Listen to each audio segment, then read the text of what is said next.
Let's go. First சட்டியில் கொஞ்சம் எண்ணெய் ஊற்றின பிறகு வாசனை திரைகள் பட்டை, ஏலக்காய், கிராம்பு இது எல்லாத்தையும் போட்டுங்க. அது 2 நிமிஷம் நேரம் வதக்கிட்டு கருவேப்பிலை, வெங்காயம் அது கொஞ்சம் நல்லா போட்டு, சின்ன வெங்காயம், பச்சை மிளகா அது கொஞ்சம் போட்டுட்டு இன்னும் கொஞ்சம் பச்சை மிளகா போட்டு நல்லா வதக்குங்க.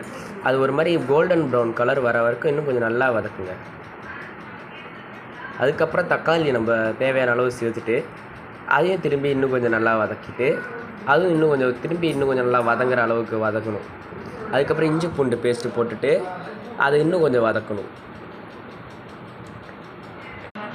அது கொஞ்சம் இன்னும் நல்லா டீப்பாக வதக்கின பிறகு நம்ம அதில் கொஞ்சம் வீட்டிலே செஞ்ச கரம் மசாலா அதில் கொஞ்சம் போட்டுட்டு மஞ்சத்தூள், கரம் மசாலா, அதுக்கப்புறம் அதை கொஞ்சம் இன்னும் நல்லா வதக்கிட்டே இருக்கும்போது நம்ம வேக வச்ச காலை அதில் சேர்த்துட்டு கொஞ்ச நேரம் அதில் கொஞ்சம் இஞ்சி எக்ஸ்ட்ரா போட்டுட்டு, அதாவது முழுசாக போட்டுட்டு தேங்காவை அரைச்சி அதில் ஊற்றிடுங்க. ஊற்றிட்டு அதை நல்லா கலந்து அப்படியே செத்த நேரம் அதில் கொஞ்சம் வாசனைக்கு மல்லித்தூள் போட்டு நெய்யை ஊற்றிடுங்க.